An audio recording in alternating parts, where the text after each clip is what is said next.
Baik, Assalamualaikum warahmatullahi wabarakatuh. Alhamdulillah, selamat datang kepada jamaah sekalian. Alhamdulillah kita masih dipertemukan pada malam hari ini di pengajian Juanda edisi ke-9, yaitu Talaqi Kitab Ahlul Haq was Sunnah bersama penulisnya langsung, Al-Ustadz Wahyudi Sarjo Abdurrahim yang Alhamdulillah sudah bergabung di tengah-tengah kita. Tema bahasan kita pada malam hari ini yaitu mengenai epistemologi nazar.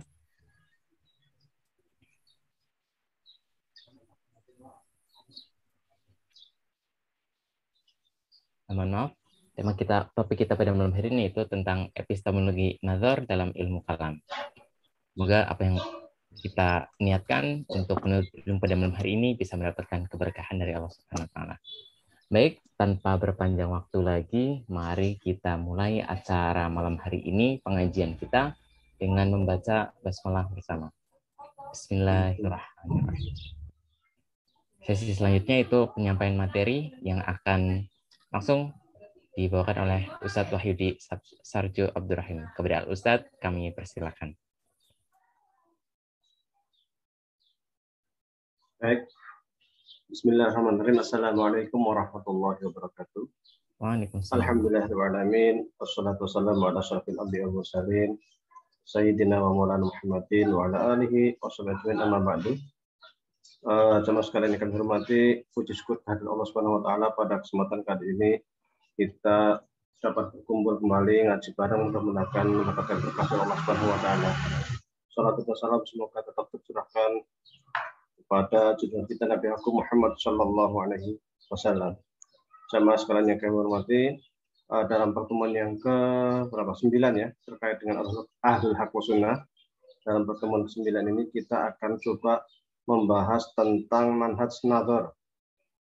Sebelumnya pernah saya sampaikan bahwasanya di dalam ilmu kalam itu ada 3 epistemologi yang biasa digunakan untuk membuktikan keberadaan Allah Subhanahu wa taala, tentang wujudillah. Yang pertama adalah terkait dengan manhaj nazar yang akan kita kaji saat ini. Yang kedua terkait dengan manhaj atau epistemologi fitrah, dan yang ketiga adalah irfan. Kalau nazar biasa digunakan oleh para ulama kalam dan para filosof. Kemudian fitrah itu digunakan oleh Ibnu Taimiyah dan kalangan Wahabiyah. Kemudian yang ketiga, irfan digunakan oleh para tokoh sufi. Terkait nazar, saya membawa beberapa buku. Ini sampel ya, sampel buku. Ini buku Faslul Maqal Fima Bainal Hikmah wa Syariah wal Ittisal. Buku kecil. Kisaran berapa ini? Ukurannya pun kecil dan hanya 190 halaman, nggak nyampe 90. Ini karya filosof. Saya anggap sebagai perwakilan atau mewakili filsuf muslim, yaitu Ibnu Rushd. Di sini juga dibahas terkait dengan nazar cukup panjang. Ini perwakilan dari filsuf. Sesungguhnya di sini juga Ibnu Rushd juga punya buku lain yang sedikit banyak bahas nazar, diantaranya Kasful Manhajil Adillah, cuman bukunya sudah saya kartun, sudah saya siap-siap pulang kampung. Jadi sebagian buku udah saya kartunin. Nah, ini yang belum. Tadi saya buka-buka, masih ada, alhamdulillah. Nah, ini diantara di sini dibahas, di tahun-tahun sedikit dibahas. Tapi di sini lumayan lah. Kemudian kalau di dalam buku lain, ini ada Ushul Ahli Sunnah wal Jamaah. Ushul Ahli Sunnah wal Jamaah, kalau dari Imam Asy'ari. Sini ada Luma juga karya Imam Asy'ari. Ada lagi satu lagi mana karya Imam Asy'ari? Oh, nggak ke bawah. Nggak kuat. Ini di sini juga dibahas langsung bab pertama dalam kitab Al-Luma itu terkait dengan nazar, terkait dengan hudusul alam dan lain sebagainya. Itu dibahas. Di dalam Ushul Ahli Sunnah karya Imam Asy'ari juga dibahas. Yang cukup panjang dibahas di buku ini ilmu kalam ya. Dari Imam Asy'ari itu mewakili ulama kalam lah. Ini ada lagi. Ini judulnya Ibkarul Afkari fi Usuluddin karya Imam Amidi Asy'ari. Buku ini sebanyak 5 jilid. Nah, saya lupa nggak bawa bukunya Qadhi Abdul Jabbar ya, padahal ada saya. Qadhi Abdul Jabbar itu Mu'tazilah. Dia punya buku juga terkait dengan ilmu kalam itu sampai 22 jilid. Namanya Al-Mughni. Al-Mughni itu 22 jilid. Di sana juga dibahas panjang lebar terkait nazar. Jadi Mu'tazilah itu kan bagian dari ilmu kalam ya. Ilmu kalam. Kemudian ini juga Imam Amidi ini juga bagian dari ulama kalam Asy'ari. Di sini banyak nih bab nazar cukup panjang. Cukup panjang kan. Dari halaman 125 sampai 214. Hampir 100 halaman kan? Lebih. 125 sampai 214 sampai 100 halaman. Ini khusus nazar saja di jilid 1 karena buku ini 5 jilid. Ada juga buku lain karya Tiftazani. Nah, ini juga judulnya Syarhu Ma'alim Usuluddin. Karya At-Tirmizani, At-Tirmizani. Ini juga bab awal nazar juga cukup panjang dia. Nah, jadi kalau Anda baca HPT bab iman, cuma sedikit, coba dibahas wa innan nazar fil kauni lima arifatillahi wajibun syar'an, itu di dalam himpunan putusan tarjih bab iman. Wa innan nazar cuma sedikit aja. Kalau Anda baca terjemahannya itu cuma diterjemahkan apa? Dan merenungi untuk merenungi tentang alam raya, tentang cuma gitu aja. Padahal nazar itu bukan sesimpel itu. Bukan sesimpel merenungi alam raya. Jadi karena memang di dalam hati bab iman itu yang ada adalah kata-kata kunci semua. Nah, nazar itu epistemologi. Saya buktikan di sini banyak kan ulama-ulama yang membahas tentang nazar saja itu berhalam-halaman. Ini di sini juga At-Tirmizani juga membahas tentang bab nazar itu berapa halaman ya? Dari halaman 65 fil mabahith al-muta'alliqah bil ilmi wan nazar. Itu dari halaman 65 sampai 131. Oh, bab nazar saja. Jadi nazar itu di HPT itu bukan sekedar melihat, merenungi alam raya saja, tidak sesederhana itu, tidak.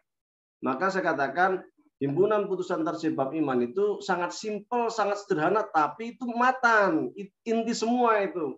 Kata per kata itu punya nilai. Maka harus disyarah. Nah, ini orang banyak belum tahu nazar, bahwa nazar adalah sebuah epistemologi itu banyak yang belum menyadari. Bahkan ketika di kalangan Muhammadiyah sendiri, meskipun di dalam himpunan putusan tarjih disebutkan wa innan nazar fil kauni, meskipun disebutkan di situ secara sore, secara jelas, tapi belum banyak yang menyadari bahwa nazar itu sesungguhnya adalah sebuah epistemologi. Ini juga dari halaman 65. Kemudian kita lihat di dalam kitab lain, ini Imam Baidawi. Imam Baidawi ini halaman 65 sampai 75. Imam Baidawi ini menulis judulnya Tawali'ul Anwar min Matali'il Angdor. Ilmu kalam. Imam Baidawi itu ilmu kalam punya ini yang tipis, ringkasan. Beliau punya lebih tebal lagi, cuman nggak saya bawa. Imam Baidawi ini luar biasa. Beliau itu usuli, pakar usul fikih, tetapi juga pakar ilmu kalam. Memang kalau kita lihat di dalam sejarah dunia Islam itu rata-rata seorang mutakalim memang dia itu rata-rata seorang usuli, atau dibalik, seorang usuli itu kebanyakan mutakalim. Orang yang pakar usul fikih itu biasanya pakar ilmu kalam. Al-Baidawi ini juga pakar usul fikih, tetapi beliau juga pakar ilmu kalam. Seperti juga Imam Haramain, beliau juga pakar usul fikih, punya buku namanya Mustasfa, Al-Manhul, Syifaul Khalid di dalam usul fikih, tetapi beliau punya Iqtisad fil I'tiqad, Tahfudz al-Falasifah dan lain sebagainya. Nah, ini Al-Ibanah. Al-Ibanah. Ini juga karya Imam Asy'ari. Sama, kalau Anda buka bab awal itu juga sudah terkait dengan nazar juga gitu. Nah, ini kan terkait dengan bab nazar. Memang nazar itu kalau di ilmu kalam itu biasanya masuk bab pertama. Bahkan kadang sebelum masuk ke bahasan wujud itu tentang bahas nazar dulu. Kalau sudah nazar, syarat-syarat nazar dan sebagainya, baru nanti masuk ke bab wujud. Wujud itu terkait dengan ada. Ada itu apa? Nah, nanti bahas panjang lebar tentang ada. Nih, oke. Coba sekarang kita bandingkan dengan kitab lain. Ini ada tiga kitab. Tiga kitab ini karya Syekh Muhammad bin Abdul Wahab. Di sini ada Syarhu Kitabik Kasfis Subuhat. Nah, ini. Di sini ada Syarhu Risalatul Dalail. Nih. Di sini ada Syarhu Salatatul Usul atau Usul Salasah ya, yang terkenal kan Usul Salasah. Ini syarahnya ini. Kalau kita lihat tiga kitab ini, meskipun tiga-tiganya ini buku ilmu kalam ya kan, buku tentang tauhid, itu nggak ada bahasan nazar. Nggak ada bahasan tentang nazar. Kenapa? Karena memang mereka epistemologinya bukan nazar. Ibnu Taimiyah, Muhammad bin Abdul Wahab, sampai ke Bin Baz, sampai ke Syekh Utsaimin, mereka bukan mazhab tapi mazhab fitrah. Nanti kita akan perdalam ketika nanti kita berbicara tentang mazhab fitrah. Nah, sekarang apa itu nazar?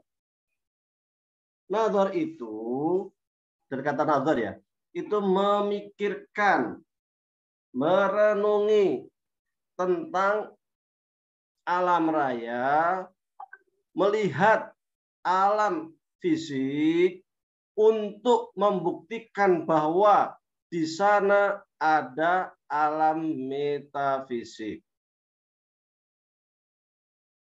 Sekali lagi, nazar itu maksudnya adalah bahwa kita merenungi semua ciptaan Allah, makhluk Allah, atau alam fisik sebagai pijakan kita untuk membuktikan keberadaan alam metafisik.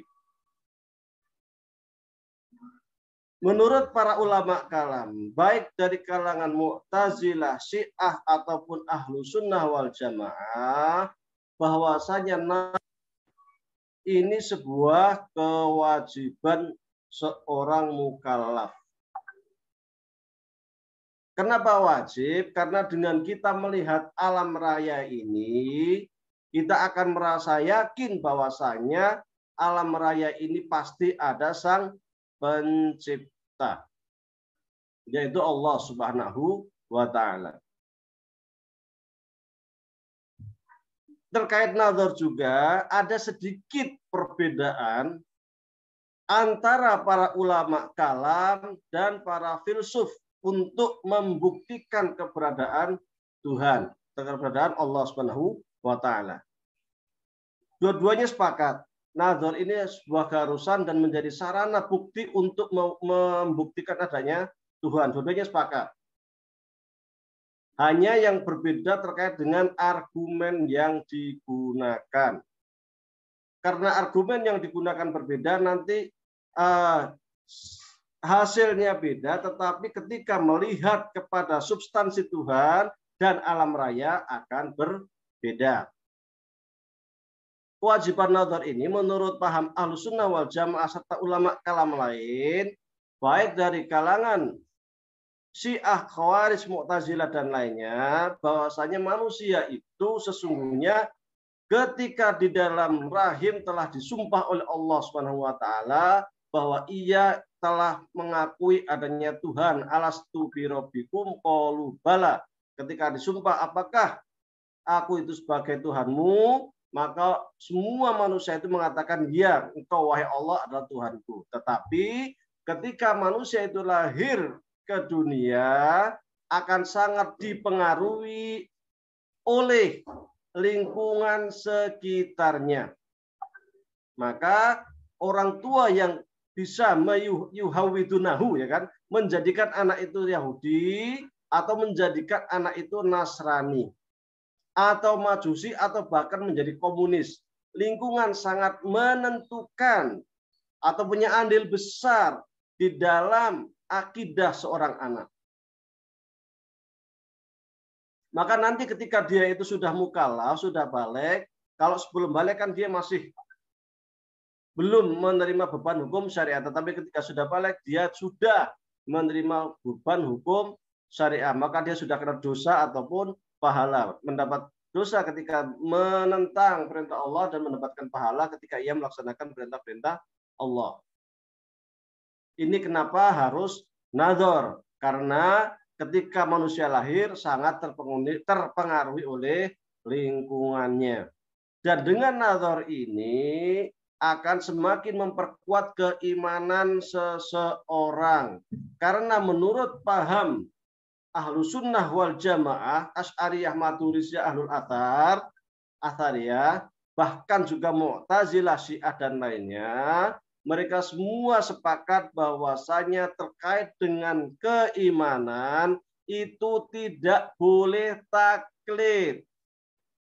Iman itu sifatnya qat'i, pasti, maka harus didukung dengan dalil yang qat'i, baik dalil qat'i itu terkait dengan Al-Qur'an yang nas mutawatir ataupun hadis-hadis yang juga sifatnya mutawatir. Adapun hadis ahad sifatnya sebagai bayan atau penerang atau penjelas terhadap nas-nas yang sifatnya qat'i. Nah, di antara hal-hal yang dapat mendukung kekot'ian ini, kepastian ini adalah akal. Maka para ulama mengatakan akal manusia selamanya tidak akan pernah bertentangan dengan nakal. Dan ini disebutkan oleh Ibnu Rus di dalam Faslul Maqal, kitab kecil ini, dan juga disebutkan oleh Imam Al-Ghazali dalam bukunya Faisalut Tafriqah Bainal Islam wa Zindiqah, dan juga disebutkan oleh Ibnu Taimiyah di dalam kitabnya Dar'ut Ta'ridil Aqli wan Naqli. Jadi seluruh ulama sepakat akal manusia itu sama sekali tidak akan pernah berbenturan dengan nakal. Disinilah nazar itu sesungguhnya menjadi penguat terhadap akal. Sesungguhnya akal dulu atau nazar dulu atau akal dulu, ataukah wahyu dulu? Di sini khilaf antar ulama. Kala meskipun semuanya mengatakan bahwasanya nazar sifatnya wajib, tetapi menurut paham Ahlus Sunnah wal Jamaah, teks Al-Quran itu lebih dulu, sementara akal itu menjadi penguat apa yang ada di dalam wahyu. Akal itu sekedar penguat. Maka kalau Anda lihat penulisan ulama kalam itu selalu menggunakan dalil akal. Dalil akal. Setelah dalil akal, ada dalil akal untuk menguatkan apa yang ada di dalam Al-Quran dan Sunnah. Kecuali Mu'tazilah. Mu'tazilah itu terbalik. Akal itu memang tidak bertentangan dengan wahyu, dan wahyu datang untuk menguatkan apa yang ada di dalam akal. Tetapi inti keduanya sama. Akal dan nakal sama sekali tidak terjadi benturan. Menurut para filosof terkait nazar ini, menggunakan argumen atau dalil, argumen yang disebut dengan istilah argumen illat wal ma'lul, al-illah wal ma'lul. Apa yang dinamakan ilal wal ma'lul? Ilal wal ma'lul maksudnya adalah ketika ada illah maka akan ada ma'lul. Ketika ada sebab, sebenarnya ada perbedaan ya antara ilah ma'lul dan sebab akibat. Tetapi bahasa Indonesia agak susah. Padanannya itu susah. Kalau hampir mirip sebab akibat, ada sebab, ada akibat. Tapi sebenarnya beda. Cuman nggak ada padanannya di dalam bahasa Indonesia, ya kita menggunakan kata sebab akibat. Mirip karena. Jadi ada sebab itu memunculkan akibat. Ada matahari, otomatis ada sinar.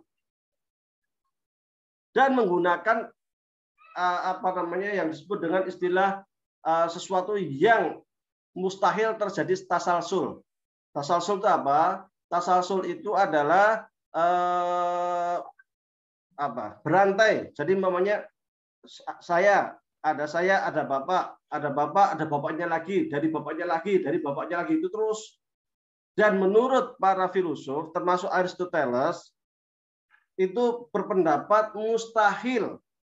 Menurut Aristoteles, mustahil sesuatu itu terjadi terus-menerus ke belakang tanpa batas. Pasti akan sampai kepada batas tertentu yang itu awal dari segala sesuatu.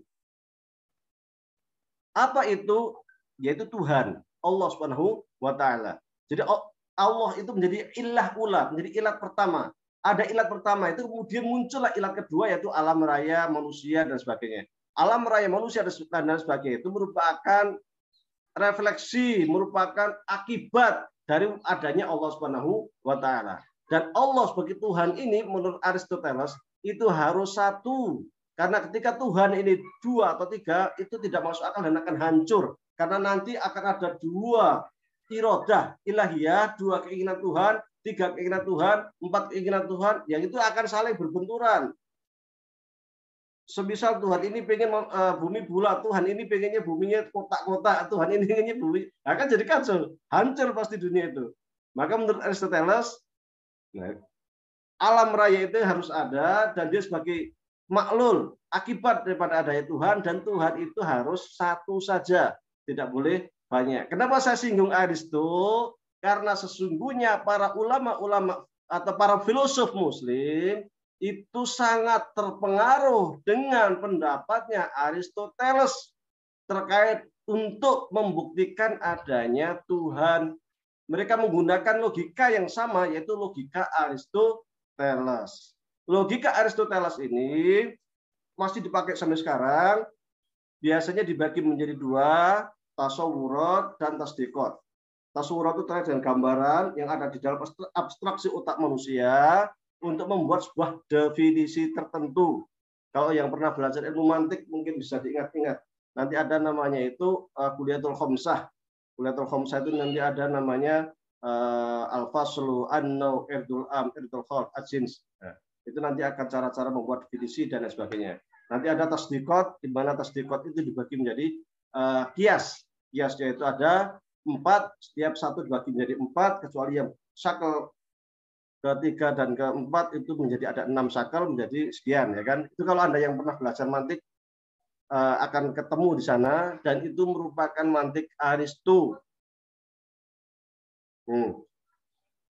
Para filosof Muslim seperti Ibnu Sina, Al-Farabi, termasuk juga Ibnu Rus di dalam bukunya Faslul Maqal ini, ketika hendak membuktikan adanya Tuhan, menggunakan argumen yang digunakan oleh Aristoteles, yaitu bahwasanya adanya alam raya merupakan akibat langsung dari adanya Tuhan. Sehingga mereka mengatakan alam raya ini sifatnya qadim.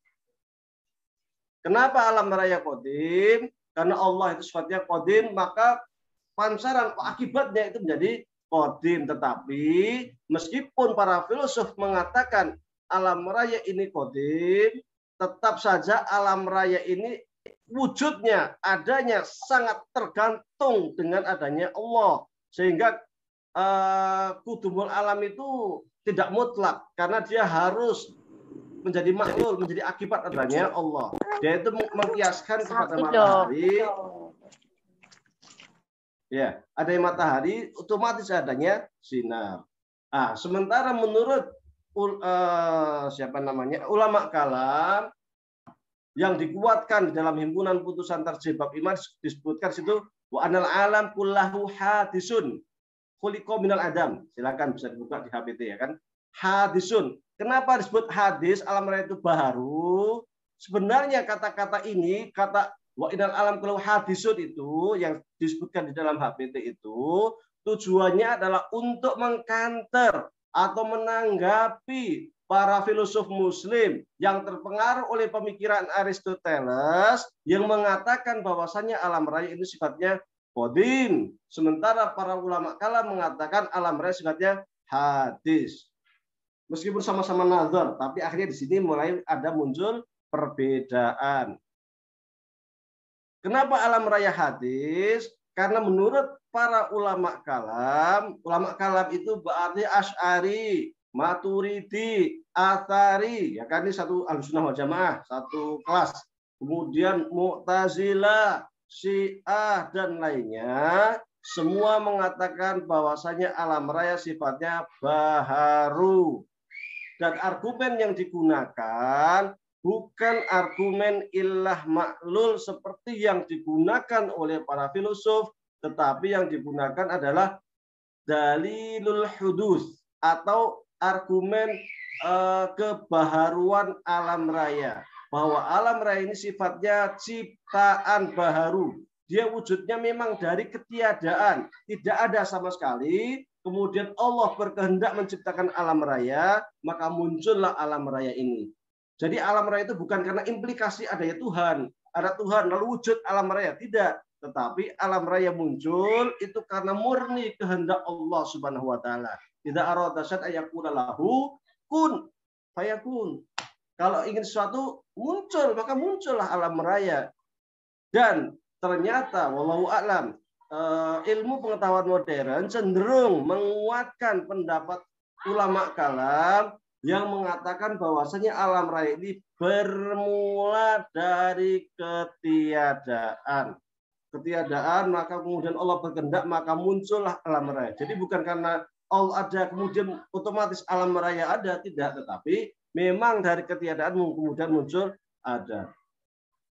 Terkait nazar tadi, biasanya juga ada dua cara yang digunakan. Selain tadi, kalau ulama kalam kan menggunakan istilah dalilul hudus. Sementara para filosof menggunakan istilah illah wal ma'lul. Illah wal ma'lul atau ilat ma'lul.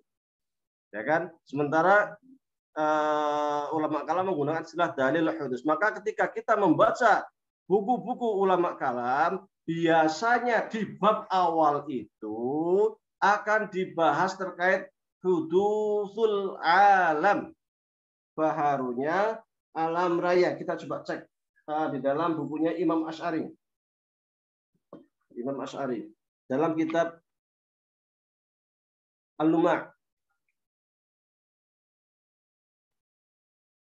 Nah, ini Al-Luma' di dalam buku apa namanya nggak kelihatan ya, di bab pertama kan wabihi nasta'in, ya kan, biasalah mukadimah. Setelah wabihi nasta'in itu apa? Mas'alatun, suatu persoalan. In sa'ala sa'ilun faqol, jika ada orang yang bertanya, mad dalil ala anna lil khalqi sani'an tannahu wa mudabbiran dabbarahu. Ini bagian dari nazar. Kalau ada yang bertanya, apakah dalil? Maksudnya dalil di sini adalah argumen. Apakah argumen yang bisa Anda sampaikan? Analil khalqi soni'an, bahwasana alam raya, alam semesta ini ada pembuat sonik, sonnahu, yang membuat alam raya ini, wa mudabbiron, dan pengatur, dabbarahu, yang mengatur, kilalahu, maka kita akan menjawab begini. Ad-dalil ala dzalik. Nah, ini cara-cara ulama kalam untuk membuat nazar, melakukan nazar, memberikan argumen untuk mewujudkan adanya alam raya, ya kan? Maka sini saja ini sudah bahasan filsafat. Maka mereka yang mengatakan Imam Asy'ari itu bukan meninggalkan ilmu kalam, itu salah. Ini karya Imam Asy'ari ini. Ini kitab Al-Luma' ini. Masih sangat mutakalim banget. Ad-dalil 'ala dzalik annal insana alladzi huwa fi ghayatil kamali wat tamami kana nutfatan tsumma 'alaqatan tsumma lahman wadaman wa idhaman. Argumen yang digunakan oleh Imam Asy'ari adalah, jika ada orang yang bertanya, apa argumen Anda? Ketika ada orang yang bertanya, apakah ada Tuhan? Saya katakan, oh ada Tuhan. Argumen Anda apa kalau ada Tuhan? Kata Imam Asy'ari, argumennya adalah, Anda ini manusia. Dan manusia itu sangat sempurna. Sangat luar biasa lengkap lah. Karena nutfatan, awalnya itu cuma nutfah. Cuma tetesan air hina. Istilah Roma Irama, ya kan. Tetes air hina. Kemudian menjadi alaqah, menggantung di rahim. Kemudian lahman, ada daging, wadaman, ada darah, wa idhaman, ada tulang, wa qad alimna annahu lam yangkul nafsahu min halin ila halin. Itu enggak masuk akal kok dia itu bisa berubah seperti itu dengan sendirinya. Li anna narahu fi hali kamali quwwatihi wa tamami akli la yuqadiru ayyuhtitali nafsi sam'an wala basaran. Enggak mungkin kok sesuatu yang dari air hina itu bisa merubah seperti itu dengan dirinya sendiri. Karena ketika manusia sudah lahir, sudah punya akal, pikiran, sudah bisa melakukan sesuatu, tapi dia juga nggak bisa menciptakan, membuat dirinya sendiri. Tidak bisa membuat seperti manusia dari apa namanya, nutfah, kemudian alaqah, kemudian lahman. Nggak bisa dia membuat seperti itu. Terus siapa yang membuat, memindahkan, melakukan sesuatu yang awalnya itu dari air hina menjadi manusia, ya kan? Wala ayyakhlu qualitas jarihatan. Manusia meskipun sudah sempurna, dia tidak akan mampu menciptakan satu panca indera pun, nggak akan mampu. Membuat tangan, nggak akan mampu. Membuat mata, nggak akan mampu. Ya dulu dzalika ala annahu fi hali dha'fi wa naqsanihi an fi'li dzalika a'jaz. Kalau waktu kondisi dia sempurna saja nggak mampu, apalagi ketika kondisi dia masih berbentuk air yang sangat hina, yang belum ada akal, yang belum ada roh, tapi kok bisa merubah dirinya sendiri. Oh, berarti dia ini ada sesuatu. Ini bukan dia, berarti ada mutabirun, ada pencipta yang mampu melakukan hal tersebut. Li'annama qaddar alaihi fi halin naqsar fa huwa fil kamal ali aktar. Karena kalau sekiranya dalam kondisi lemah dia bisa melakukan, membuat manusia, tentu ketika dia sudah punya akal, sudah punya pikiran, tentu akan lebih mampu. Tapi kan enggak. Ketika dia sudah wujud manusia saja, suruh buat hidung nggak bisa. Suruh buat telinga saja nggak bisa. Apalagi ketika dia waktu itu masih di dalam kandungan yang bentuknya masih nutfah, masih setetes air hina. Tentu itu tidak mungkin. Jadi dalil argumen yang digunakan oleh Imam Asy'ari adalah argumen dalilul hudus, ciptaan dengan melihat alam fisik. Yang pertama dijadikan argumen adalah wujud kita sendiri sebagai manusia. Wa ra'ainahu tiflan tsumma syaban kahlan tsumma shaykhon wa qad alimna annahu lam yanqul nafsahu min halis syababi ila halil kibari wal harami li anal insana law jahada ayazila an nafsil kibar wal haram wa yartua ila hal syabab la yumkinuhu dzalik. Coba kita lihat, manusia itu ketika dia kecil, kemudian berubah menjadi pemuda, kemudian dia berubah menjadi tua. Perubahan-perubahan itu tentu bukan kehendak manusia itu sendiri. Karena jika itu kehendak manusianya, niscaya dia ingin manusia itu tetap muda, tetap awet muda. Setelah tua, saya kembalikan muda, saya nggak mau tua. Nggak bisa. Kalau udah takdirnya udah tua itu. Nah, siapa yang melakukan merubah ini? Itu tentu Allah Subhanahu wa taala, bukan kehendak manusia.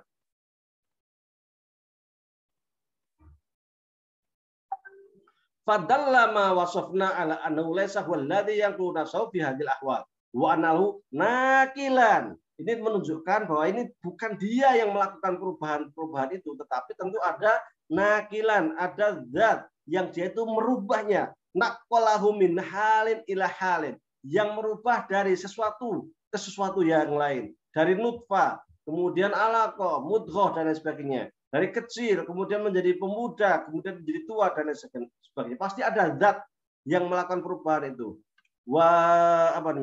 Wadabbarahu ala ma huwa alaihi, yang ada zat pasti yang mengaturnya. Di annahu la yajuzu intiqaluhu bin halin ila halin bi ghairi naqilin wala mudabbirin, karena tidak masuk akal, enggak mungkin sesuatu itu berubah dengan dirinya sendiri kecuali memang ada zat yang melakukan perubahan itu. Mimma bayyana dzalika anal qutna la yajuzu ayat hawala ghazalan maftulan tsumma thawban mansukhan bi ronasin wala sonin wala mudabbirin. Contoh lain adalah ketika kita punya kuten itu kapas. Tidak mungkin kapas itu tiba-tiba menjadi baju. Tentu ada orang yang menenun, yang merubahnya supaya ia menjadi baju. Jadi baju itu menunjukkan bahwasanya di sana ada orang yang melakukan perbuatan pembentukan dabbarahu, merancang supaya ia itu kuten itu menjadi baju. Kuten apa tadi? apa namanya? Katun ya. Kutan itu katun atau waman ittakhadha qutnan tsumma intadur ayusira ghazalan maftuhan tsumma tauban mansuban bi ghairi sanin wala nasin kan an makulin kharijan wa fil jali walijan. Kalau kita itu punya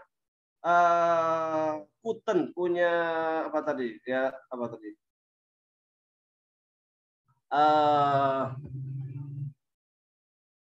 Punya apa istilahnya itu kapas ya, kapas. Kemudian kita lihat, kita taruh di meja, kita tunggu sekian lama supaya dia itu berubah menjadi baju, tidak akan mungkin berubah jadi baju. Orang yang menunggu kuten taruh di meja, kapas taruh di meja supaya menjadi baju sendiri, itu orang bodoh namanya. Karena itu harus dibuat, harus ditenun, harus dimasukkan ke alat ya kan supaya ia menjadi baju. Sama juga alam raya ini tentu juga keberadaannya membutuhkan Tuhan Sang Pencipta alam. Ini saya kasih contoh ya, contoh bagaimana Imam Asy'ari itu berargumen untuk membuktikan adanya Allah Subhanahu wa Ta'ala dengan argumen yang saya katakan tadi dari alam fisik, dari alam yang kita lihat untuk membuktikan bahwasanya ada Tuhan yang Maha Esa. Pertanyaannya, kenapa para ulama kalam itu kok sering menggunakan dalil atau argumen seperti ini untuk menunjukkan Tuhan? Apakah pada waktu itu tidak banyak orang-orang komunis? Waktu itu yang dihadapi para ulama kalam itu diantaranya adalah komunis. Ada komunis yang dulu namanya Ad-Dahriyun. Jadi memang ilmu kalam ini ilmu elit, ilmu untuk debat-debat orang kalangan atas. Dulu tuh banyak juga para ateis namanya Ad-Dahriyun. Dahriyun itu orang yang hanya percaya alam raya itu datang dengan sendirinya. Persis mirip kayak pemikirannya Marxis. Namanya saja beda. Kalau sekarang jadi Marxis, jadi komunis kan. Dulu namanya Ad-Dahriyun. Ada juga kelompok namanya itu Majusi. Ada juga orang Kristen yang percaya Tuhan 3 ya kan, Nasrani. Ada Yahudi yang percaya juga, kadang ada sebagian yang percaya 2 Tuhan dan lain sebagainya. Ada Sobiun dan lain sebagainya. Jadi memang waktu umat Islam itu jaya-jayanya di Baghdad. Baghdad itu memang tempatnya para intelektual kumpul di sana. Bukan hanya Muslim. Nasrani ada, Yahudi ada, Majusi ada, Ad-Dahriyun, orang-orang ateis juga ada. Dan mereka berfilsafat, berlogika. Maka para ulama kalam itu mereka berada di depan untuk membendung pemikiran mereka. Kalau zaman sekarang mungkin orang-orang liberal barangkali ya. Untuk membendung pemikiran mereka supaya akidah umat itu terselamatkan. Maka menggunakan argumen yang kiranya dapat mematahkan argumen para filosof yang anti Tuhan, atau filosof yang menganggap Tuhan itu banyak, atau para filosof yang mengaku ada dewa-dewa, atau filosof yang mengaku Tuhan itu 3 dan lain sebagainya. Mereka itu berhadapan langsung face to face. Mereka para orang-orang Sobiiyun, orang-orang Dahriyun menulis buku, para filosof Muslim juga menulis buku. Para ulama kalam juga menulis buku dengan argumen-argumen seperti yang ditulis oleh Imam Asy'ari. Maka jika ada yang mengatakan Imam Asy'ari itu mengharamkan filsafat, loh ini saya lagi baca bukunya Imam Asy'ari ini, Al-Lumma'. Ini filsafat isinya itu kan, isinya menggunakan logika alam raya, qiyas ghaib ala syahid, atau menggunakan alam fisik untuk kemudian dijadikan sebagai pijakan untuk percaya kepada alam metafisik. Dan panjang lebar ini. Contoh dalam masalah kedua, ini tadi saya potong ya setengah. Di dalam bab selanjutnya dia bilang begini. Fa'in qala qailun. Ciri-ciri ilmu kalam itu sering kayak gini. Sering jika ada yang mengatakan begini, apa jawaban kita? Itu khas banget di dalam ilmu kalam. Dan ini terus baik di dalam bukunya Imam Amidi, Zamakhsyari dan sebagainya. Kalau Anda baca kitab ilmu kalam itu biasanya uslub cara yang digunakan itu begitu. Jika ada yang mengatakan begini, Anda jawabnya gimana? Nah, khas. Fa'in qala qailun, jika ada yang mengatakan kepada Anda, za'amtum anal bari subhanahu wa ta'ala yasbihu makhluqat, Apa argumen Anda bahwasanya Allah Subhanahu wa taala itu berbeda dengan makhluk? Kila lahu. Kita jawab begini. Nah, dan sebagainya. Di analu asbaha lakana hukmahu fil hadis hukmaha. Karena kalau Allah itu sama dengan makhluk, maka sesuatu yang seperti makhluk itu pasti sama dengan Tuhan. Ya, ini contoh-contoh di dalam nazar.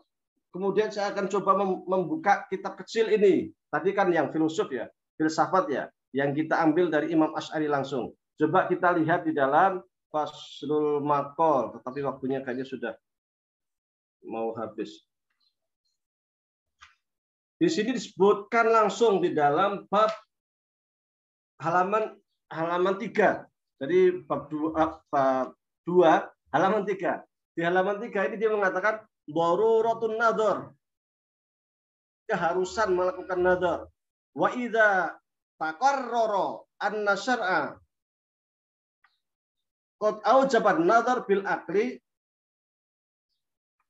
fil mawjudat wa i'tibariya wa kana i'tibaru laysa syai'an aktar min istinbatil majhuli minal ma'lumi wa istikhrajihi minhu wa hadha huwal qiyasu au bil qiyasi fawajibun an naj'ala nadharana fil mawjudati bil qiyasil aqli.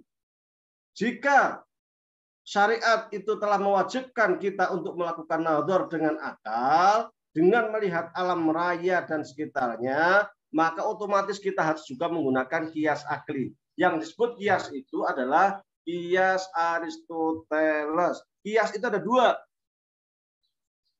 Kias ada 2. Yang pertama namanya kias usuli. Kias usul itu ketika Anda membaca kitab usul fikih, akan ketemu bab namanya bab kias. Di bab kias itu syaratnya ada 4. Yang pertama adalah al-aslu, asal, yaitu Al-Quran dan Sunnah. Yang kedua adalah far'u atau cabang, yaitu persoalan-persoalan yang belum ada di dalam Al-Quran dan Sunnah. Yang ketiga adalah al-hukmu atau hukum yang telah ditentukan oleh Al-Quran dan Sunnah. Dan yang keempat adalah al-ilah ataupun ilat yang menyebabkan sesuatu itu dihukumi oleh hukum asal. Seperti khomer. Khomer di dalam Al-Quran disebutkan haram. Khomer itu asal, kemudian katakanlah whisky itu sebagai cabang, kemudian hukumnya haram, kemudian ilatnya adalah iskar. Ya, ini kan empat rukun di dalam kias usul fikih. 1. Yang kedua ada namanya kias Aristi atau kias Aristoteles. Kias Aristoteles itu syaratnya juga 4. Tetapi berbeda. Kalau yang tadi itu syaratnya itu ada asal, ada cabang, ada ilat, ada hukum. Kias Aristoteles syaratnya adalah muqaddimah kubra, muqaddimah sughra, rabit, natijah. Muqaddimah kubra itu seperti ini. Muhammad alim. Ini satu qadiyah, satu persoalan. Muhammad pandai. Ini satu persoalan. Wa kullu alimin muhtaramun. Dan setiap orang yang pandai itu terhormat. Nah, di persoalan pertama ada Muhammad pandai, di persoalan kedua, persoalan itu qadiyah. Jika dia pandai, itu berarti dia terhormat. Kata-kata pandai di dalam persoalan pertama dan yang kedua, itu kita buletin, pandai. Pandai itu namanya robit. Nah, nanti akan ada natijah, hasil, konklusi. Maka Muhammad itu terhormat. Maka Muhammad itu terhormat. Saya ulang lagi semua begini. Qadiyah ula. Muhammad alim. Wa kullu alimin muhtaramun. Muhammad muhtaramun. Muhammad itu pandai. Setiap yang pandai itu terhormat. Berarti Muhammad terhormat. Ini namanya kias Aristo. Perbedaannya di mana dengan kias usuli tadi? Perbedaannya adalah bahwasanya di dalam kias Aristo itu tidak ada yang namanya cabang. Antara qadiyah ula, persoalan pertama, kedua, ketiga, dan hasil itu menjadi satu kesatuan yang tak terpisahkan. Dan syarat utamanya di dalam qadiyah ula atau persoalan pertama dia sifatnya harus pasti. Sementara di dalam kias usuli itu harus ada cabang, ada apa namanya asal, hukum dan ilat. Itu nanti mudah-mudahan pertemuan yang akan datang kita akan coba melihat perbedaan antara kias usuli di dalam dan kias Aristo ini, nanti implikasinya di dalam nazar bagaimana. Karena sudah hampir 1 jam, kita lanjutkan dalam sesi dialog, kita lanjutkan insya Allah dalam pertemuan yang akan datang. Wallahu a'lam. Assalamualaikum warahmatullahi wabarakatuh. Waalaikumsalam warahmatullahi wabarakatuh. Masya Allah, terima kasih Ustadz atas ilmu yang disampaikan. Banyak ilmu baru ya bagi kita semua para jamaah sekalian tentunya. Kemudian kami persilahkan kepada jamaah yang ingin menyampaikan pertanyaan dapat langsung menggunakan fitur raise hand, kemudian menyalakan mikrofonnya, atau dapat juga menuliskannya pada kolom chat yang nanti akan kami bacakan.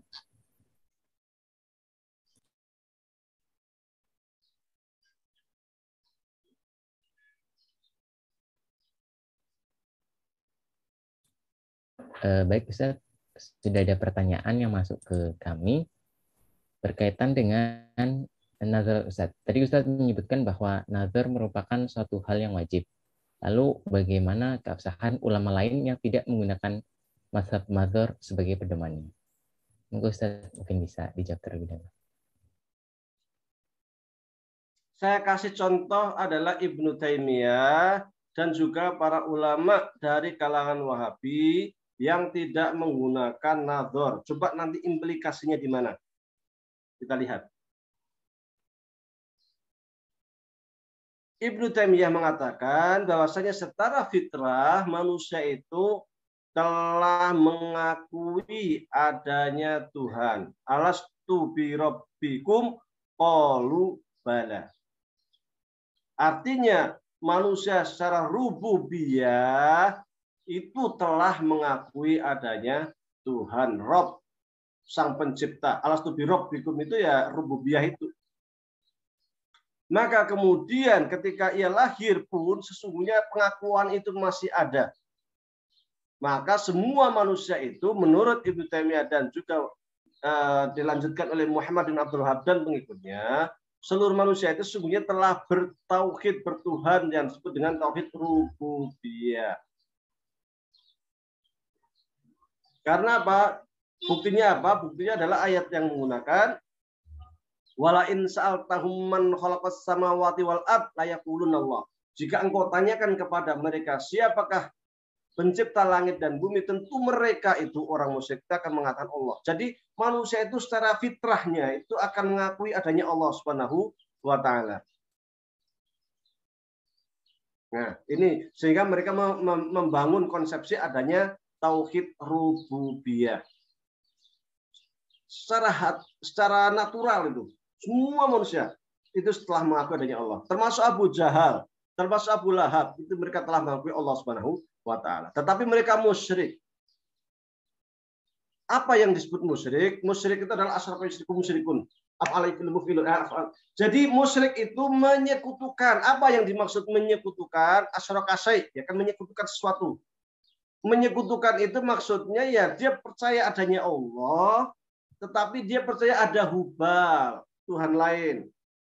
Percaya ada Manat, Tuhan lain, kesembahan yang dia buat dari kurma atau dari patung apa, dan lain sebagainya. Jadi percaya sama Allah tapi masih percaya sama dedemit, masih sajen-sajenan, ya kan? Masih ngirim apa ke pohon-pohon, ya kan? Nah, itu namanya musyrik. Kenapa? Dia percaya ada Allah gitu. Tapi kenapa kamu masih pakai sajen? Ya karena di sini ada penunggunya. Nanti kalau saya nggak pakai sajen, nanti ada yang ini bawa reksos ini nanti terjadi bencana. Nah, ini yang namanya musyrik itu ya seperti ini. Percaya Allah tapi percaya lain yang dapat memberikan manfaat dan mudarat selain Allah.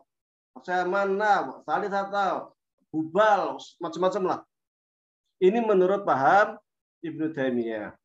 Tetapi bagi ulama yang menggunakan manhaj nazar, pendapat Ibnu Taimiyah ini mengandung kelemahan. Kelemahannya di mana? Kelemahannya adalah bahwasanya benar bahwa manusia itu ketika di kandungan ia telah disumpah oleh Allah dengan mengakui Allah sebagai Tuhan. Alastu bi rabbikum qalu bala, sah, benar. Tetapi manusia ketika lahir itu sangat dipengaruhi oleh lingkungan. Apa yang disampaikan Ibnu Taimiyah itu seakan-akan menafikan bahwasanya di sana ada manusia yang ingkar Tuhan. Padahal banyak manusia yang ingkar Tuhan itu. Banyak sekali. Banyak yang tidak mengakui rububiyah. Banyak. Itu. Jadi lingkungan ini sangat berpengaruh, maka kita harus membuktikan, mencarikan argumen bagi orang-orang yang tidak bertuhan itu supaya mereka kembali kepada ajaran Islam yang benar. Itu kelemahan pertama. Kelemahan kedua, bahwasanya ketika manusia meninggal dunia di alam kubur, yang ditanya itu adalah tauhid rububiyah. Man rabbuka. Bukan tauhid uluhiyah, tapi tauhid rububiyah. Man rabbuka. Kalau memang benar pendapat Ibnu Taimiyah bahwa manusia itu telah berububiyah, tauhid rububiyah, tentunya ketika ia itu meninggal dunia dan ditanya di alam kubur, mestinya seluruh manusia itu bisa menjawab. Dia udah pertama rububiyah dan yang ditanya juga tauhid rububiyah, ya kan? Nah, ini kelemahannya. Oleh karena itu, orang-orang yang bermadzhab nadzor bukan tidak mengakui ya, tidak menggunakan pemisahan antara rububiyah, uluhiyah, asma wa sifat, tidak dipisah-pisah. Dan bagi orang yang menggunakan mazhab nadzor, mereka tetap mengakui bahwa di alam lain itu ada loh. Ada orang komunis. Ada nggak orang komunis? Ada, tahun 65 di Indonesia geger kok. Ya kan? Rusia itu sebelum sekarang itu juga menggunakan menggunakan ideologi komunis, ya kan? Ada, nggak ngaku Tuhan. Artinya apa? Lemah. Terus bagaimana dengan ayat wala in sa'altahum man khalaqas samawati wal ardi la ayat ini itu turun di Mekah untuk orang-orang musyrik Mekah. Orang musyrik Mekah itu sudah bertuhan, sudah ngakui adanya Allah. Maka ditanya, kamu ngakui Allah kan? Ya ngakuin. Kalau siapa yang menciptakan bumi? Allah. Mereka mengakui Allah memang. Cuma ditanya sama lu, kalau ngakui Allah, kenapa kamu masih percaya sama Hubal? Kenapa masih percaya sama mana? Gitu loh. Jadi ayat ini konteksnya itu ke Arab Mekah, bukan kepada seluruh umat manusia. Karena ketika ini digunakan untuk seluruh umat manusia, tidak bisa. Nggak bisanya kenapa? Karena memang ada manusia yang nggak ngakui Tuhan sama sekali. Ad-Dariyun. Nah ini, jadi implikasinya nanti akan di sana. Di pembagian tauhid, rububiyah, asma wa sifat, dan sebagainya. Sementara bagi orang-orang yang menggunakan mazhab nadzor, itu tidak mengakui pembagian tauhid menjadi tiga. Tiga-tiganya itu adalah satu kesatuan. Kalau Anda membaca HPT, Himpunan Putusan Tarjih Bab Iman, di sana dikatakan al-ahadu fi uluhiyatihi wa af'alihi wa sifatihi. Jadi antara sifat, af'al, dan uluhiyah itu satu kesatuan. Al-ahadu, satu. Tidak seperti yang biasa digunakan. Mana? Kalau seperti di sini nih, Syarhul Risalah itu biasanya at-tauhidu tsalatsa aqsamin. Tauhid itu menjadi bagian menjadi tiga. Tsalatsa aqsamin. Kata-kata aqsamin itu jelas banget. Yang pertama rububiyah, yang kedua uluhiyah, yang ketiga asma wa sifat. Itu jelas banget di sini di dalam buku-bukunya Muhammad ibn Abdul Wahhab. Tetapi kalau Anda membaca bukunya kalangan mazhab Asy'ari, termasuk juga di dalam Himpunan Tarjih Muhammadiyah Bab Iman, tidak ada pembagian jadi tiga itu, nggak akan Anda temukan, nggak ada. Yang ditemukan justru ungkapan al-ahadu fi uluhiyatihi wa sifati wa af'alihi. Satu kesatuan. Ini jadi implikasi terkait dengan mazhab nadzor dan bandingannya dengan mazhab fitrah. Dan di dalam hal lain itu implikasi sosialnya sangat luar biasa. Implikasi sosialnya adalah bahwasanya nanti ada beberapa persoalan-persoalan yang dianggap bertentangan dengan tauhid rububiyah, langsung dicap kafir, dicap musyrik. Maka orang-orang yang menganut paham Wahabi itu atau penganut Ibnu Taimiyah itu sangat mudah untuk mengkafirkan, memusyrikan orang.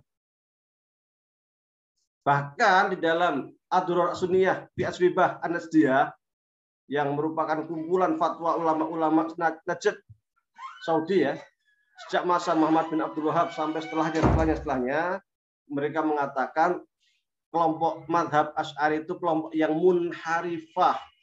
Munharifah itu apa? Munharifah itu kelompok yang melenceng. Bukan hanya munharifah, di situ juga disebutkan mu'anidah.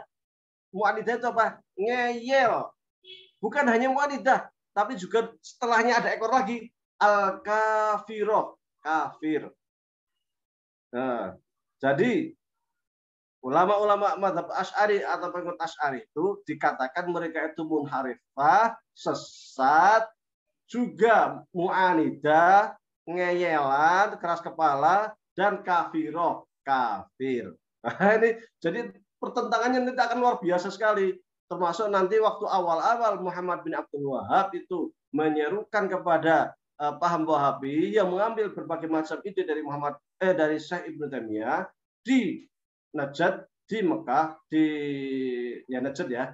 Itu pertentangannya sangat luar biasa antara ulama Asy'ari dengan ulama-ulama atau dengan Muhammad bin Abdul Wahab. Bahkan Sulaiman bin Abdul Wahab yang merupakan saudara kandung dari Muhammad bin Abdul Wahab melakukan perlawanan atau menolak dengan sangat tajam dan memberikan kritikan sangat tajam terhadap pemikiran Muhammad bin Abdul Wahab. Jadi ini perbedaannya sebenarnya adalah perseteruan ini antara Wahabiyah dengan Ahlus Sunnah wal Jamaah itu bermula dari manhajnya, dari epistemologinya. Satu menggunakan nazar, satu menggunakan fitrah. Dari nazar dan fitrah inilah kemudian implikasinya akan kemana-mana. Termasuk di sisi tauhidnya. Tauhidnya bedanya kemana-mana. Cabangnya kemana-mana. Karena ini nazar ini menjadi sebuah sistem, menjadi sebuah epistemologi, di mana di dalam sebuah epistemologi itu punya strukturnya, yang Ibnu Taimiyah juga punya strukturnya. Jadi beda. Maka ketika konferensi di Chechnya, para ulama Ahlussunnah wal Jamaah pada waktu itu mengeluarkan Wahabi itu dari Ahlussunnah wal Jamaah. Kenapa dikeluarkan dari kelompok Ahlussunnah wal Jamaah? Padahal mereka sering mengaku sebagai kelompok Ahlussunnah wal Jamaah karena konsepsinya beda. Konsepsi awalnya beda. Epistemnya aja udah beda. Satu menggunakan nazar, satu fitrah. Epistemnya berbeda. Nanti implikasinya kemana-mana beda semua. Karena perbedaan inilah maka dikeluarkan. Beda dengan Asy'ariyah, Maturidiyah, Athariyah. Itu mirip-mirip. Memang mirip. Jadi ada kata beda ya beda-beda dikit lah. Kalau dengan Wahabi itu dari awal, titik awal pondasi pertamanya udah beda. Sehingga karena udah beda bukan, nggak bisa disamakan gitu. Termasuk nanti terkait dengan sifat Allah yang mereka itu menggunakan isbat, hanya kaifiatnya yang di laisa kamitslihi, tetapi menggunakan isbat di dalam menafsirkan ayat-ayat mutasyabihat. Wallahu a'lam. Baik, terima kasih Ustadz atas jawabannya. Semoga bisa menjawab pertanyaan dari yang bertanya. Kemudian ada pertanyaan lagi di kolom chat dari Bapak Abdullah Al-Bukhari. Assalamualaikum warahmatullahi wabarakatuh Ustadz. Kenapa warga NU hampir semuanya menganggap bahwa Persyarikatan Muhammadiyah bukanlah bagian dari Ahlus Sunnah wal Jamaah? Hakikat Ahlus Sunnah wal Jamaah niku napa nggih Ustadz? Jazakallahu khair. Moga Ustadz bisa langsung dijawab. Baik. Istilah Ahlus Sunnah wal Jamaah sesungguhnya istilah yang digunakan sebelum Imam Asy'ari sesungguhnya. Baik Imam Ahmad bin Hambal dan sebagainya itu sudah menggunakan istilah Ahlus Sunnah wal Jamaah. Sebelumnya tetapi yang lebih populer sesungguhnya adalah Ahlul Hadis. Ahlul Hadis itu untuk melawan Ahlul Ra'yi. Yang disebut Ahlul Ra'yi itu maksudnya adalah Mu'tazilah. Maka Ibnu Ahmad bin Hambal itu sering merepresentasikan ulama Ahlul Hadis untuk melawan orang Mu'tazilah. Mu'tazilah itu mereka mengatakan diantaranya adalah bahwasanya Al-Quran itu bukan makhluk. Sementara Ibnu Taimiyah mengatakan, Muhammad bin Abdul Wahab mengatakan bahwasanya Al-Quran itu ghairu makhlukin, titik. Karena kenapa saya garis bawahi titik ini? Karena dari kalangan Wahabiyah sering mengatakan bahwasanya Imam Ahmad bin Hambal mengatakan Al-Quran itu ghairu makhluk, tetapi bisautin wa hurufin. Sementara kata-kata bisaut wa huruf itu tidak ada di dalam riwayat di dalam buku aslinya Ahmad bin Hambal, tetapi hanya ada riwayat-riwayat terkait itu, dan ternyata riwayat-riwayat yang mengatakan Imam Ahmad yang mengatakan bahwasanya Al-Quran itu bikalamin wasautin yang makhluk, itu semua rigalnya, semua perawinya itu majhul menurut Ibnu Taimiyah sendiri, seperti yang beliau tuliskan di dalam kitabnya Al-Istiqomah. Jadi istilah Ahlussunnah wal Jamaah itu memang sudah ada sebelum Imam Asy'ari, tetapi kemudian semakin populer di tangan Imam Asy'ari, terutama setelah Imam Asy'ari menulis buku ini, Usulu Ahli Sunnah wal Jamaah, prinsip Ahli Sunnah wal Jamaah. Pendapat-pendapat Ahlus Sunnah wal Jamaah itu sesungguhnya sama persis dengan pendapat-pendapatnya Imam Syafi'i, Imam Ahmad bin Hambal, Imam Malik, Imam Abu Hanifah, Imam Auza'i, Imam Laits, dan lain sebagainya. Sama persis. Loh, kenapa yang terkenal Imam Asy'ari? Karena Imam Asy'ari lah yang banyak menulis buku tentang akidah secara lengkap dan komprehensif. Banyak buku karya Imam Asy'ari terkait dengan akidah, dan tebel-tebel lumayan lah dibanding dengan Imam Ahmad. Imam Ahmad memang menulis buku Al-Aqidah atau Al-Iman, tetapi dia bukan buku, itu semacam makalah, tidak komprehensif. Sementara kita lihat Imam Asy'ari ini yang Al-Ibanah. Ibanah ini 200 halaman lebih. Yang Usul Ahli Sunnah wal Jamaah ini 180 halaman. Kemudian yang yang satu lagi Al-Lumma. Ini yang Al-Lumma ini ada 120 halaman. Belum lagi yang Maqalatul Islamiyyin. Maqalatul Islamiyyin lebih tebal lagi ini. Ini berapa? 344 halaman. Ada lagi yang Haud fil Ilmu Kalam, yang anjuran kita untuk belajar ilmu kalam. Itu kutaib kecil, kisaran 50 halaman. Jadi memang konsentrasi Imam Asy'ari itu menulis buku-buku terkait akidah.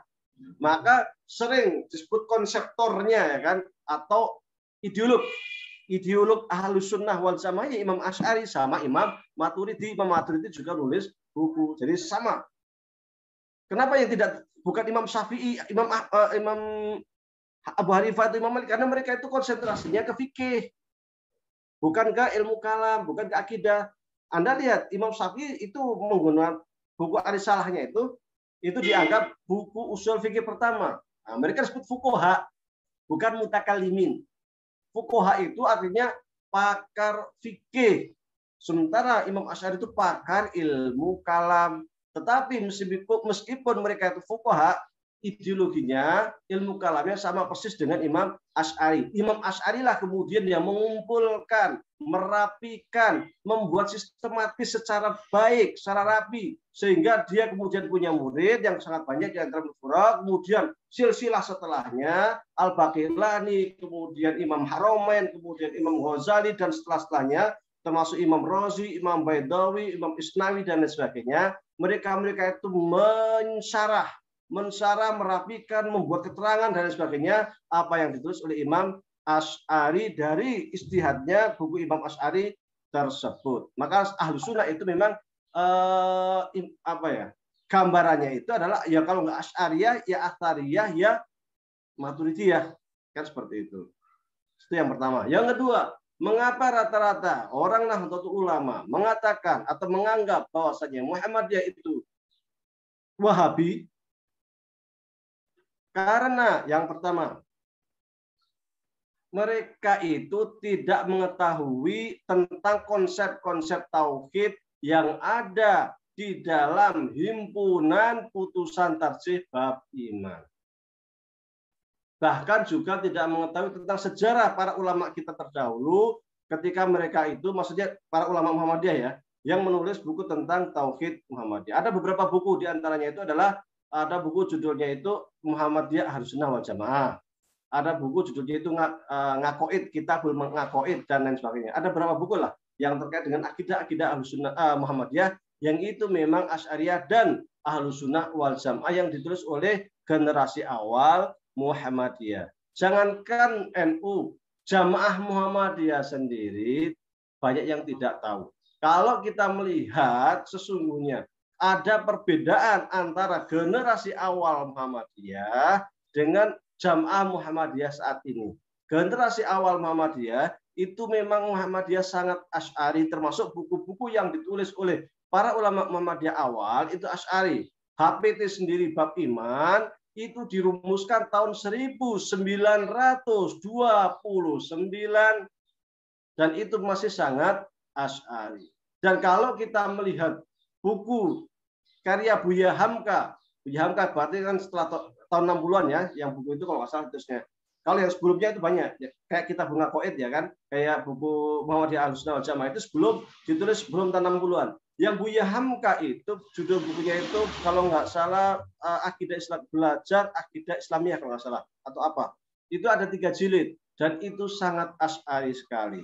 Tetapi kemudian wallahu alam sejak tahun 80-an itu kok mulai bergeser pengajaran-pengajaran di lingkungan Muhammadiyah, baik di sekolah, pesantren, bahkan di pesantren hingga saat ini, itu cenderung menggunakan buku-buku yang digunakan oleh kelompok Wahabi terkait dengan usul salasah atau lain sebagainya. Sehingga ketika saya menulis buku Syarah Himpunan Usul Tarjih Bab Iman Bagian Ketuhanan yang 3 jilid itu, banyak yang merasa kaget. Masa Muhammadiyah itu Ahlussunnah wal Jamaah, masa Muhammadiyah Asy'ariyah? Ya memang begitu, bagaimana lagi? Jadi banyak kaget. Kenapa kaget? Karena selama ini yang dijadikan rujukan di Muhammadiyah itu bukan HPT bab iman. Padahal sudah ada keputusan jelas di Majelis Tarjih, sudah di HPT bab iman diputuskan tahun 1929.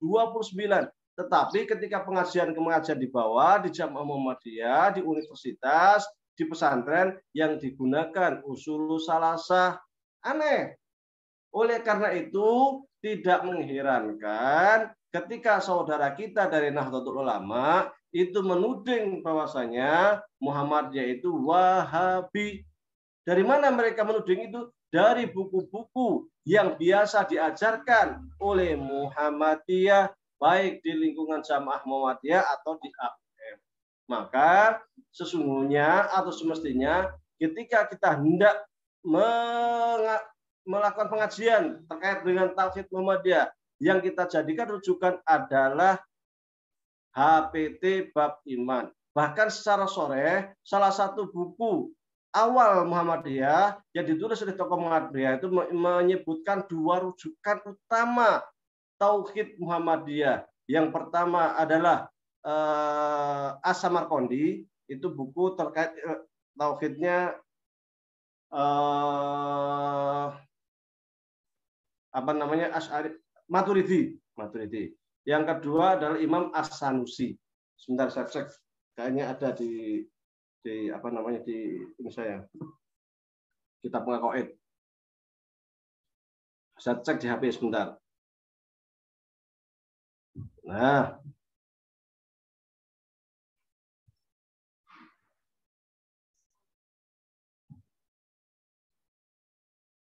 Nah, Kitab Bunga Qaid mirip saking kitab kino-kino kadosta kitab Samarqandi, Sanusi lan keputusan Majelis Tarjih, masih berbahasa Jawa. Ini dicetak apa nih? Keterangan mawi dalil akal lan Quran. Jadi keterangannya menggunakan dalil akal dan Al-Quran. Yang ditulis ya, serta bahasa Jawa saya agak bingung nih. Tapi intinya dia menggunakan rujukan yang digunakan adalah kitab Samarqandi. Samarqandi itu Maturidi dan As-Sanusi. Nah, As-Sanusi. Ini yang mau kitabnya, yang belum punya bisa hubungi saya, nanti saya kasih. Kemarin sudah saya sebar. Nah, ini contoh lain itu yang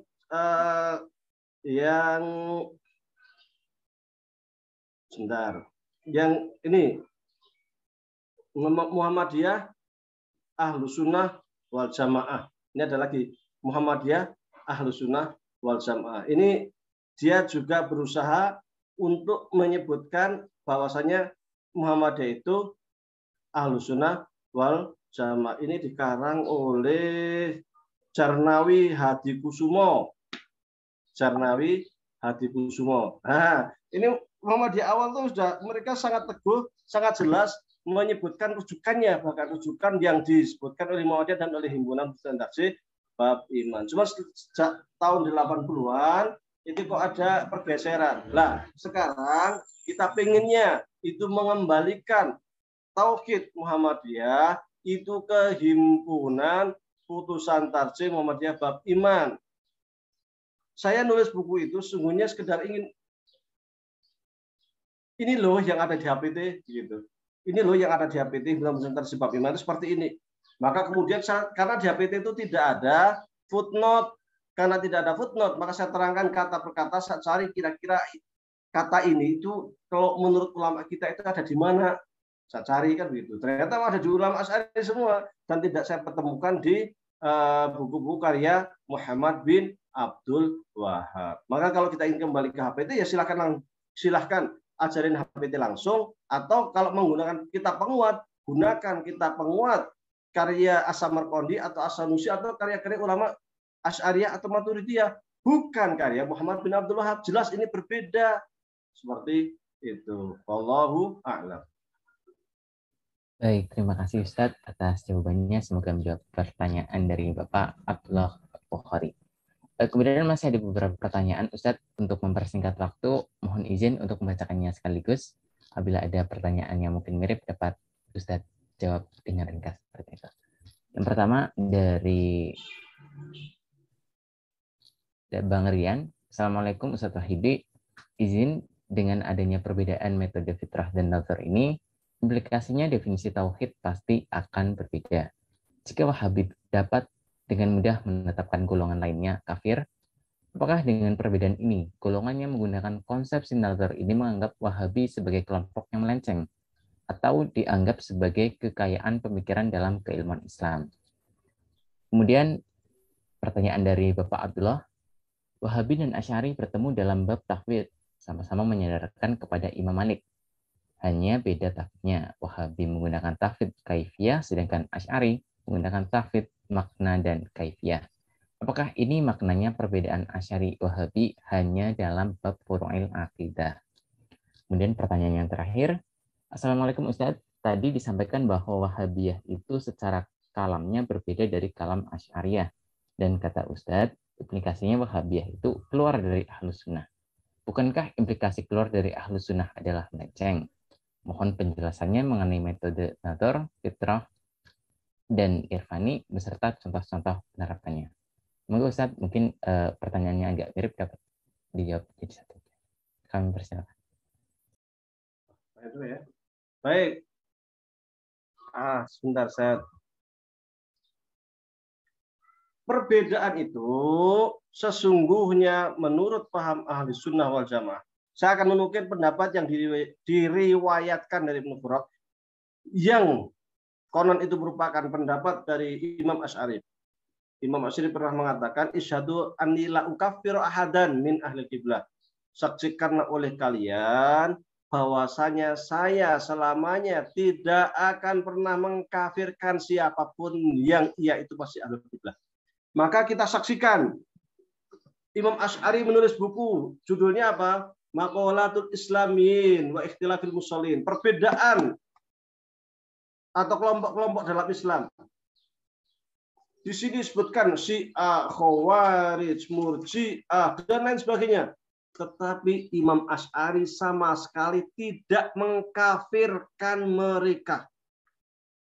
Dan ini yang dijadikan pedoman sampai sekarang oleh Ahlus Sunnah wal Jamaah. Dan ini juga disebutkan, diterangkan secara detail oleh Imam Al-Ghazali di dalam bukunya Faisal Tafriqah Bainal Islam wa Zindiqah. Karena implikasi kafir itu tidak sederhana. Apa implikasinya? Ketika kita menganggap seseorang itu kafir, artinya satu, kita tidak sah sholat di belakang dia. Karena dia kafir. Gimana kita sholat dia kafir? Yang kedua, kita tidak boleh menikahinya. Atau ya tidak boleh menikahinya. Kenapa? Ya karena dia kafir. Orang kafir nggak bisa dinikahin. Yang ketiga, ketika dia punya anak, orang tuanya meninggal, dia tidak dapat waris. Yang keempat, ketika dia itu meninggal, tidak dapat, menurut mazhab Syafi'i, tidak dapat dikebumikan di pekuburan umat Islam. Yang kelima, ini yang paling fatal, yang paling mengerikan. Dalam kondisi tertentu, orang kafir itu boleh diperangi. Imam Asy'ari menyadari pada waktu itu pertempuran berdarah antar umat Islam luar biasa. Karena saling sesat menyesatkan dan kafir mengkafirkan itu. Luar biasa antara Khawarij dengan pemerintah. Meskipun kebanyakan persoalan politik. Tapi implikasinya besar. Maka madhab Ahlus Sunnah wal Jamaah seperti yang dikatakan oleh Imam Asy'ari, kita tidak akan mengkafirkan golongan manapun selama ia itu ahlul kiblah. Maka pernah Imam Al-Azhar, Sayyid Ahmad Thayyib diminta untuk mengeluarkan fatwa yang menyatakan bahwasanya ISIS itu kafir. Syekh Azhar menolak. Memang benar ISIS itu luar biasa kejamnya. Tetapi mereka tetap muslim. Hanya muslim yang asli, pelaku dosa besar. Kenapa pelaku dosa besar? Karena mereka membunuh, mereka melakukan perbuatan keji dan sebagainya. Ini tapi tetap muslim.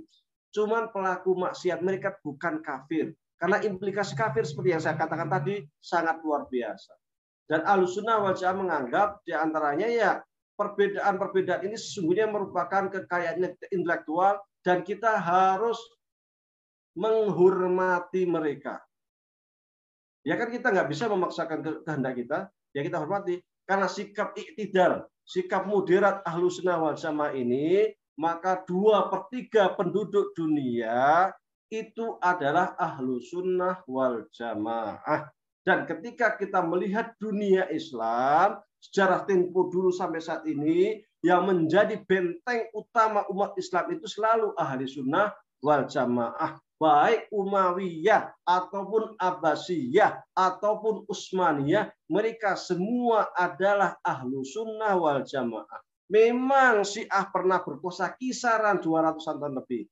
Tetapi tidak banyak, tidak seluruh Islam di Mesir dan Asia dan Afrika Utara pernah berkuasa dengan Daulah Fatimiyah, pernah juga di Iran dan sebagainya. Tetapi tidak mendominasi. 2/3 penduduk dunia ini Muslim Ahlus Sunnah wal Jamaah. Yang pertama, bagaimana kelompok lain? Nah, ini masalahnya. Kelompok lain di luar Ahlus Sunnah itu sering mengeluarkan kelompok lain itu sebagai kafir, musyrik dan sebagainya. Kita kan enggak. Bahkan ada seperti halnya kelompok Wahabi ini, beberapa furuk fikih itu dimasukkan ke dalam ilmu akidah. Sehingga sesuatu yang sesungguhnya terkait cabang fikih itu kan implikasinya nanti haram, halal, kemudian makruh, sunnah, mubah, kan gitu. Kalau umpamanya akidah kan implikasinya dia itu kafir, musyrik, ya kan, atau muslim, mukmin kan. Persoalan-persoalan yang sesungguhnya itu masuk ranah fikih yang terkait halal haram itu masuk musyrik atau muslim. Contoh terkait tawasul, contoh terkait tabaruk, contoh terkait ziarah kubur dan lain sebagainya. Yang itu terkait ini boleh, ini roji, ini marju, kan gitu. Enggak langsung ahli kubur apa namanya? Mereka menyebut al-kuburiyun, orang-orang yang suka ke kuburan, itu musyrik. Sholat yang di masjid ada kuburan, musyrik. Kita bertawasul, musyrik. Kita taburukan, musyrik. Musyrik semua ini gimana ini? Bahkan pengikut mazhab Asy'ari dianggap musyrik, dianggap kafir. Itu ulama-ulama Asy'ari itu ahlul hadis, para mufassir, para fuqaha, banyak sekali itu. Itu kafir semua. Itu gimana itu? Ini kan berbahaya seperti ini. Nah, itu yang pertama.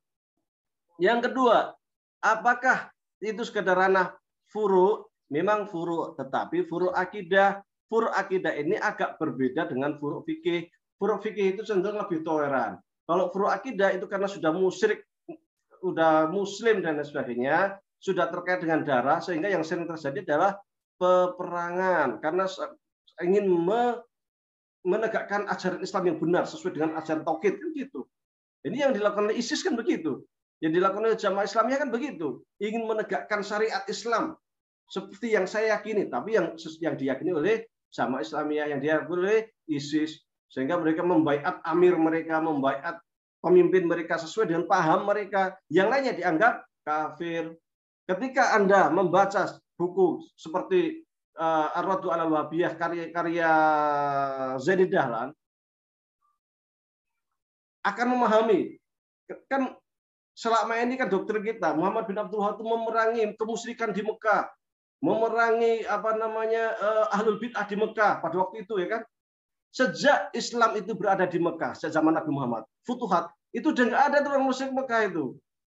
Adapun ada dikit lah. Yang diperangi itu bukan orang-orang musyrik, tetapi orang Muslim yang berbeda paham dengan gerakan Wahabi.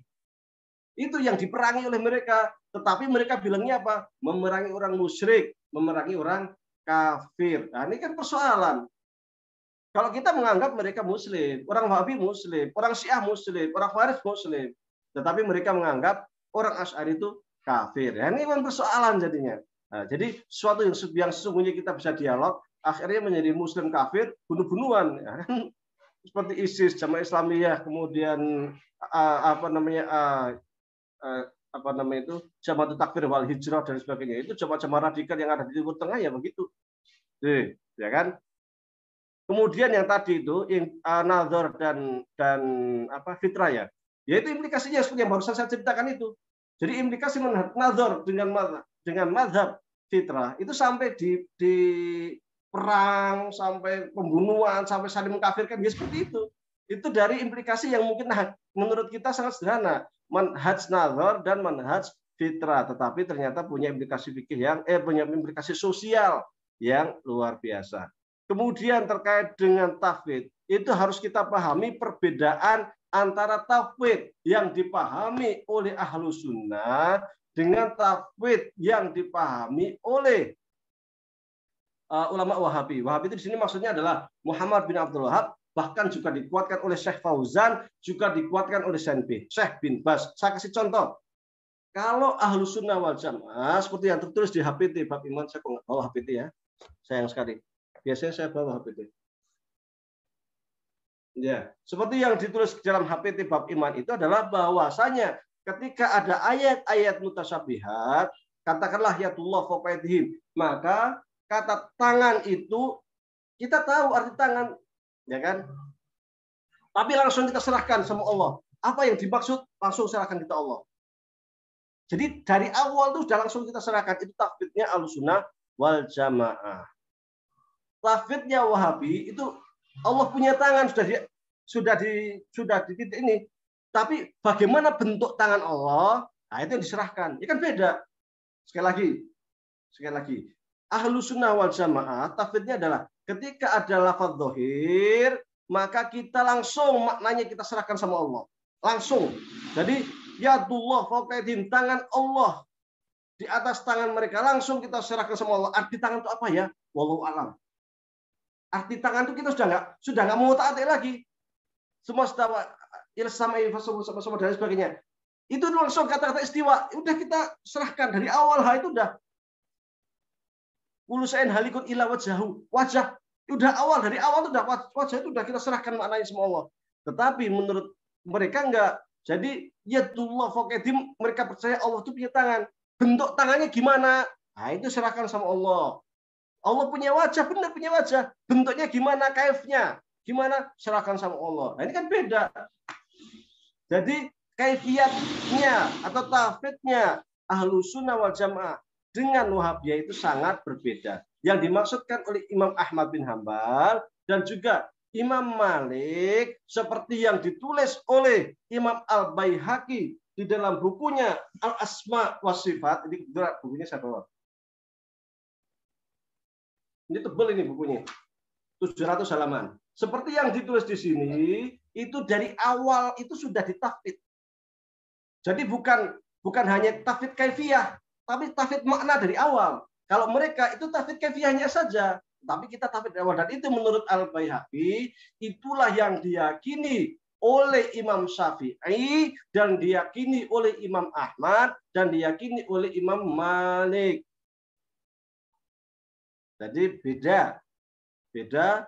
Kalau makanya kalangan Ahlussunnah wal Jamaah sering mengatakan Wahabi itu bukan tafwid kalau kayak gitu, itu namanya isbat makna. Cuman kaifiahnya aja yang ini. Tapi maknanya mereka akui. Ya, seperti itu. Wallahu alam. Apakah ada yang belum dijawab? Terkait dengan ini Ustaz, penjelasan mengenai metode nazar, fitrah, dan irfani beserta contoh-contoh penerapannya. Ya itu barusan itu sudah saya terangkan yang fitrah. Kalau irfan begini. Jadi kalau nazar kan sudah saya terangkan dari tadi loh, dari awal lah ya, terkait dengan caranya dan sebagainya. Yang fitrah barusan sudah saya sampaikan juga terkait dengan al-aslu birobikum, qaulu bala, implikasinya dengan tauhid rububiyah, implikasinya memasukkan furuk-furuk fikih ke dalam akidah yang pada ujungnya mudah untuk mengkafirkan orang lain. Nah, yang belum saya tangin terkait dengan irfan. Irfan itu mengetahui Tuhan bukan dengan nazar, tidak melalui logika Aristoteles, juga tidak fitrah, mempercayai bahasa manusia itu sejak lahir bertuhan, tetapi dengan zauq, dengan rasa, dengan kebersihan batin, dengan apa kayak istilahnya batinnya. Sufi. Nah, sufi. Makanya mereka itu sering kalau di dalam buku-buku sufi, nggak saya bawa ya, sering disebut di dalam bukunya itu biasanya al-arif billah. Al-arif billah. Orang yang sudah mengetahui Allah. Irfaniyun. Kalau istilah Abid Al-Jabiri di dalam Naqdul Aqli Arabi namanya epistemologi irfani. Di dalam himpunan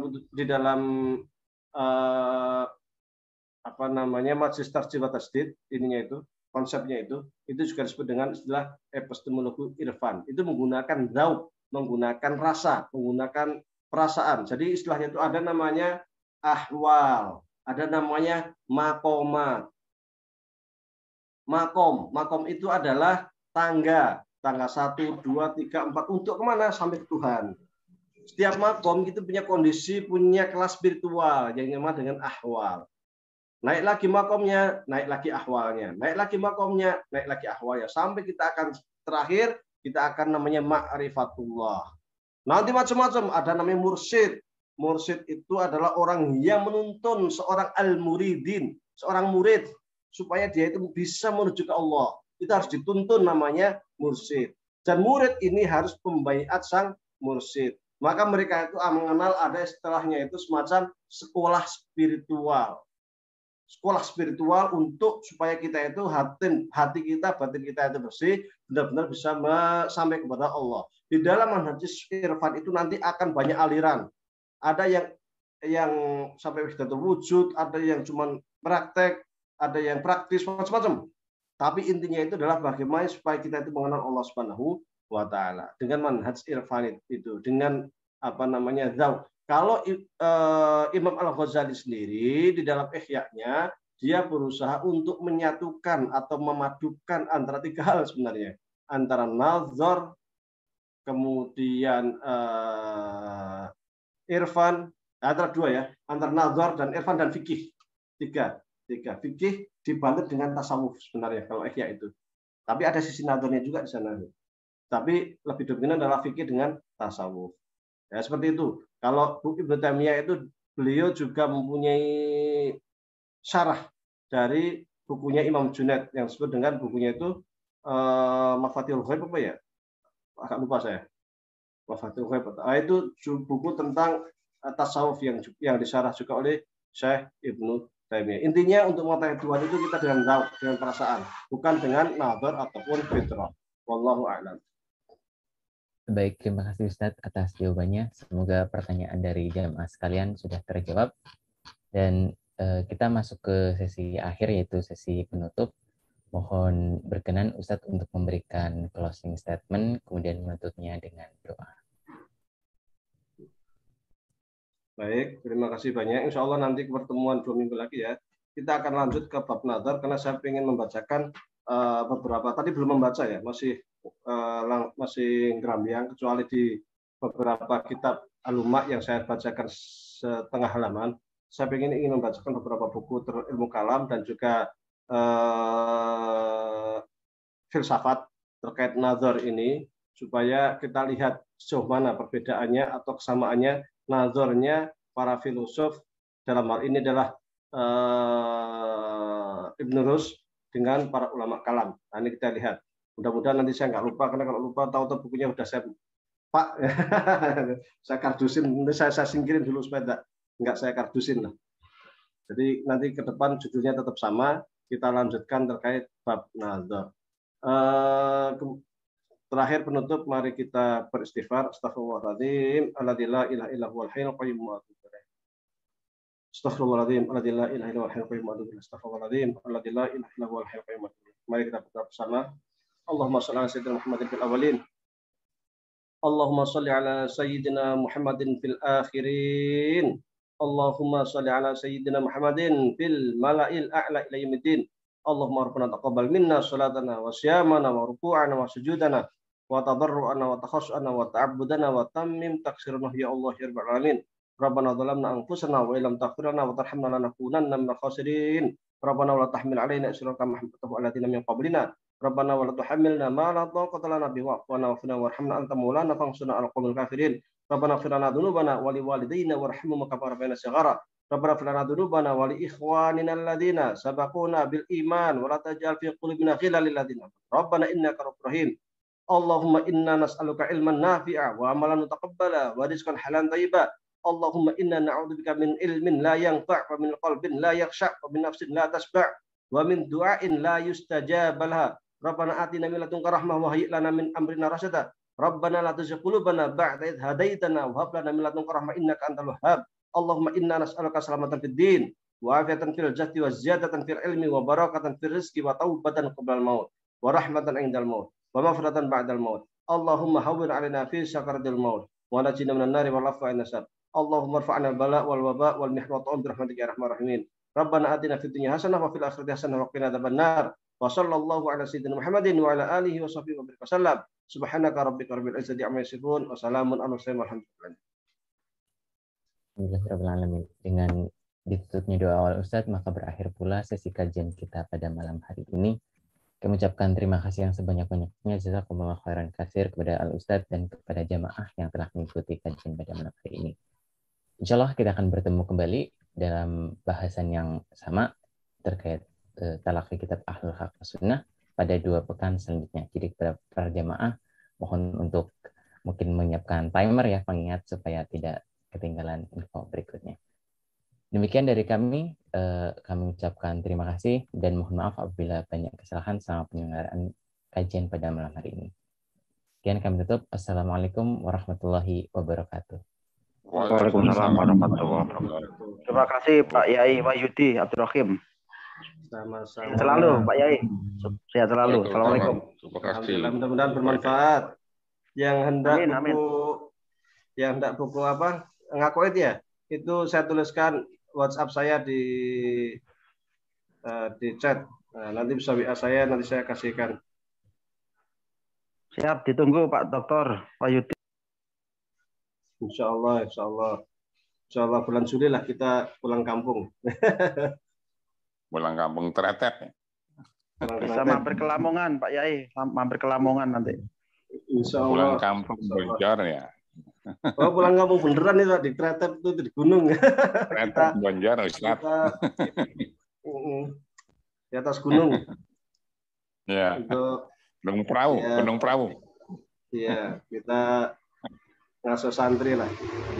Yang punya putra hendak nyantri ahlan. Nanti kita belajar bareng sama saya. Terima kasih Ustaz. Sama-sama. Mohon izin saya undur diri. Izin. Terima kasih. Terima kasih Ustaz. Assalamualaikum. Assalamualaikum. Waalaikumsalam. Waalaikumsalam warahmatullahi wabarakatuh.